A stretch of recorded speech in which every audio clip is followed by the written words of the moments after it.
right here in the middle of this abandoned jewelry shop. It is time to power up to level 14. Let's get to it. Starting with Tamari, of course. Set Archer. Normal skills, which in this case is Perception, Stealth, Mobility, and Athletics. Key Power. Now, here, I'm not so sure. Diamond Soul could be a good defensive, or at least an okay defensive buff. But A, most of the enemy spellcasters have caster levels that are high. So Diamond Soul is unlikely to be effective. B, it might provide spell resistance against our own spells. And if that happens, then it would definitely be bad. So I'm going to take Cold Ice Strike. And I don't think I'll ever use it unless I really, really need it. Because it uses 3 points of Ki Pool. However, it's a swift action.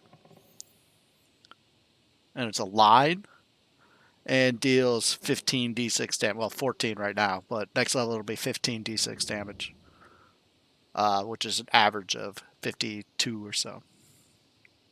The primary reason I'm taking this is because it's a swift action. And I don't see myself using a standard action for the other stuff. Diamond Body, Tamari is already immune to poison due to being an Aeon. And everything else is a standard action. Bonus feat. Improved critical longbow. That is it.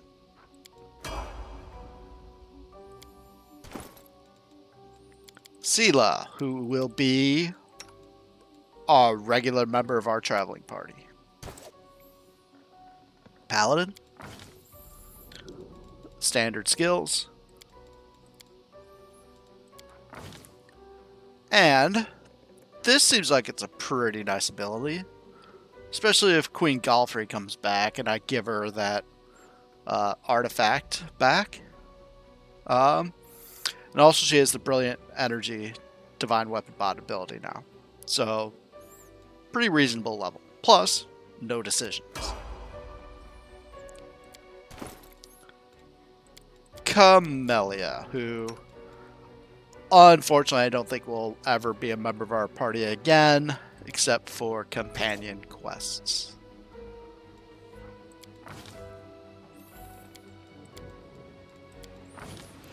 No decisions. Lann. Zen Archer. Standard skills. And I will use Lann as a test case. I'm going to give him the spell resistance. Key power. And if it works, like if it doesn't interfere with our own spell casting, then I will give it to Tamari at level 16 probably. Let's consider Lann a test case. He's the sucker. And he doesn't need any of these. I will do improved precise shot, even though I don't think it matters. Done.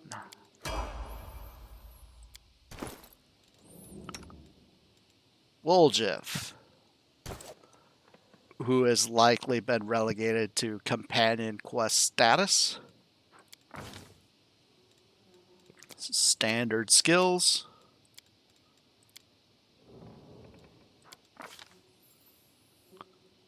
Okay, spell selection. I'm going to take Life Bubble.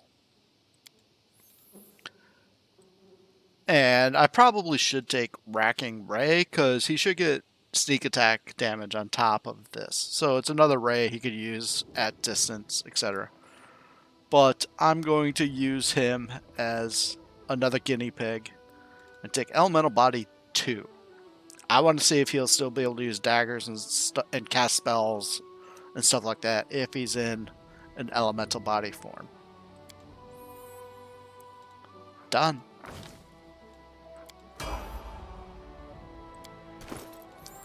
Ember, who shall never leave my side. Stigmatized Witch. Arcana, Nature, Persuasion. Unfortunately, none of these hexes really appeal to me. There's one in here, Delicious Fright I think it is, where as a hex, you can cause the target to become shaken. Well, she could just demoralize if she wants something to be shaken. And that's just a skill check rather than a save. So, Delicious Fright is a no. Ice Plant, +2 natural armor is not going to matter for her. I'm definitely considering Major Ameliorating, but I think I'll take that at level 16. Well, maybe I'll take this now. In fact, I just convinced myself of this. I'll take Major Ameliorating right now. And I'll hold off on Regenerative Sinew, probably, until 16. So, I don't usually have Remove Blindness prepared. We have a few scrolls of it, but, you know, I could run out and not know it and things like that. So, let's take Major Ameliorating.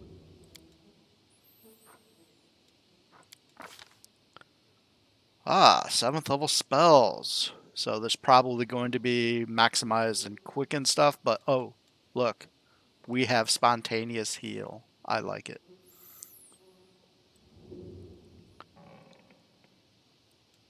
Umbral Strike's also something that she could, you know, cast and do stuff, but this is cold and negative energy, so I don't think she's going to be likely to take this at any point in time. Legendary Proportions, you know, because Nenio has limited spell slots, so that might be nice. Although then we'd go through our dinosaur bones very quickly. Not really any good fire spells here. Oh, sorry, Firestorm. That's from the ring. So, yeah, she might be using that.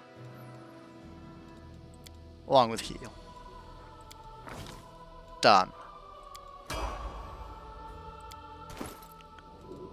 Nenio, also a regular member of our traveling entourage.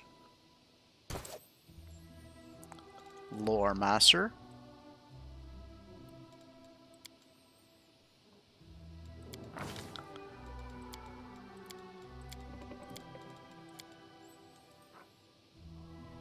Oh, fine. You can put a 4th rank into Perception. Let's go and take Mass Invisibility. And I think I'm going to take Joyful Rapture. This isn't something that she'll ever prepare, but she could always just swap it out. Swap out some other level 7 spell and use her spell recall ability if we need this. So I like that. Other options don't really appeal to me.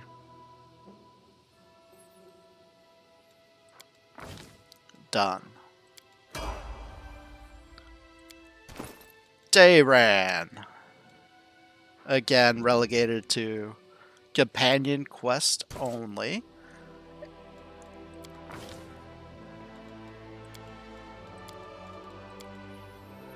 I mean, I'm not saying any of these other characters aren't good, and they could easily be primary, and they might be better than the ones I'm using. It's just, I'm comfortable with the group that I'm with, and I think it's pretty reasonable. Okay, Daeran will be going for Ascendant Element. Electricity. Jolting Portent, however, kind of sucks. And there aren't any electricity spells here.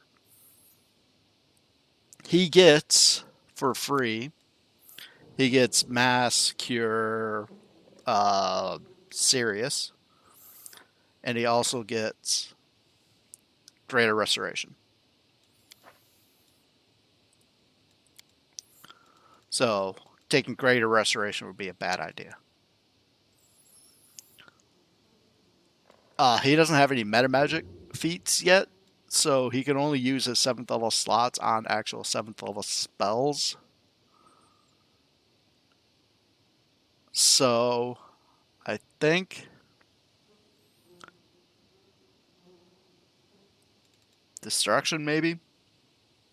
No, I think I'm going to go with Umbral Strike. You have to hit, unfortunately, with a range attack, but hopefully he can do that. And there's a fort save to blind them. Whereas Destruction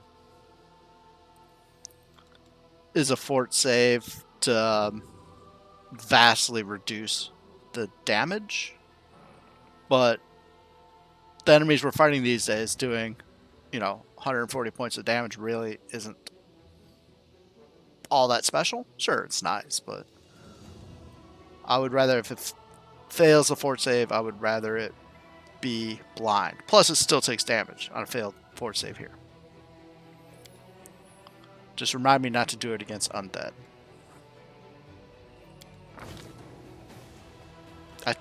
I took Umbral Strike. Okay. Done. Sosiel.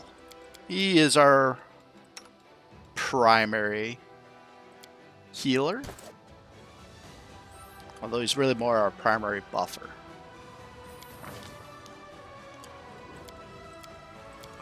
And there's no decisions.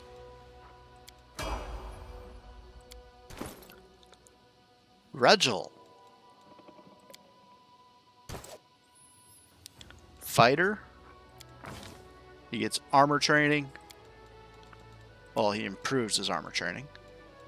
And let's take some skills.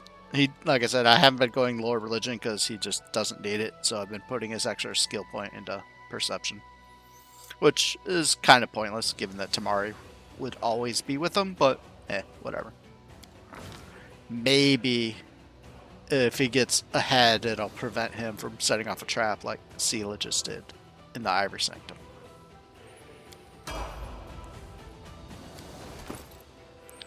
Greybor is kind of backup, even though he can be really, really good. And if things are right next to him, if he's able to get a full attack, he will deal the most damage. But I'm more comfortable with archers. It's just a lot easier.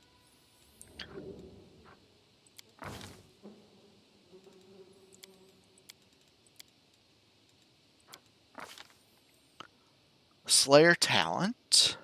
There are definitely options here. Opportunist. So if I have somebody else with them that hits a melee attack, then once per round, he gets an AOO against that creature. Slippery Mind would be nice. This would give him a huge bonus against mind-affecting spells.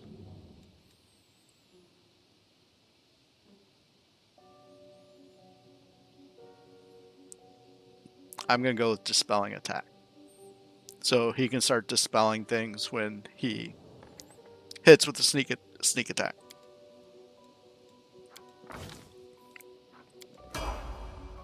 And finally, Arueshalae.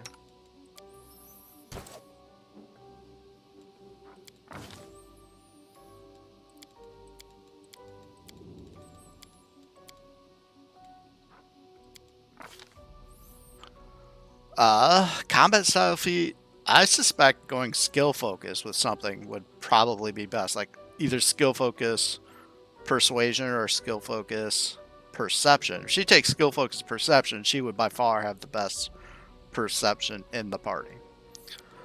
I'm going to take another archery. She already has point blank master for longbow, so she doesn't need that. She already has improved critical for longbow, so she doesn't need that.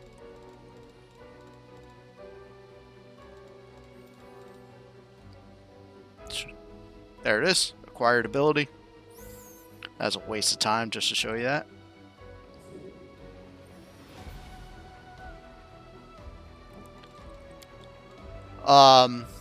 These are minor bonuses, although Great Fort, Iron Will, and Lightning Reflexes are good if you're going to take the Mythic version of them. So you could take those intending to take the Mythic version. I'm going to take Improved Precise Shot just in case it matters. I don't think it matters, but I'm going to take it anyway. That's a bad call. I would suggest, now granted this is not a video that's trying to let you know, oh, here's a good build for you. In fact, yeah, I just talked myself out of this. Let's not do this. Let's do skill focus. Perception.